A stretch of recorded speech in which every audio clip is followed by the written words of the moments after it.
ഓണത്തിനും 1, 2 ആഴ്ച മുമ്പ് മുതലേ അടുക്കളയിലെ ലൈറ്റ് അണയാൻ ഒരുപാട് വൈകാൻ തുടങ്ങും ഞങ്ങളുടെയൊക്കെ കുട്ടിക്കാലത്ത്. കാരണം എന്താ വെച്ചാൽ ഏതൊക്കെ പലഹാരങ്ങൾ എത്രയൊക്കെ ഉണ്ടാക്കി വെച്ചാലും അമ്മയ്ക്ക് മതി വരില്ല.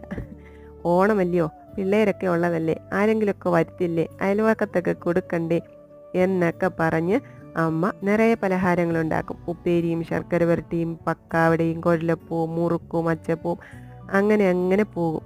നിറയെ ഉണ്ടാക്കി വെക്കും, ഞങ്ങൾ നിറയെ കഴിച്ചു തീർക്കും. ഏത് അർദ്ധരാത്രിയായാലും ഈ എണ്ണയിൽ വറക്കുന്ന മണമടിച്ച് ഞങ്ങൾ അങ്ങ് എഴുന്നേൽക്കും. എന്നിട്ട് പോയി ചൂടോടെ പെറുക്കി ഉറക്കച്ചടവോടെ കഴിക്കുന്നത് ഇന്നും എനിക്ക് ഓർമ്മയുണ്ട്. ഇന്നത്തെ കുഞ്ഞുങ്ങൾക്ക് അങ്ങനെയുള്ള കൊതിയൊന്നുമില്ല. ഞാനിവിടെ പലഹാരങ്ങളൊന്നും ഉണ്ടാക്കിയില്ല കേട്ടോ. ഉപ്പേരി ശർക്കര വരട്ടിയൊക്കെ വാങ്ങി, പിന്നെ കുറച്ച് നാരങ്ങ അച്ചാറിട്ടു, കടുമാങ്ങ ഇട്ടു, പരിപ്പിനുള്ള പയറൊക്കെ വറുത്ത് വെച്ചു. അതൊക്കെ കൊണ്ട് ഞങ്ങളുടെ ഉത്രാട രാത്രി കഴിഞ്ഞു പോയി.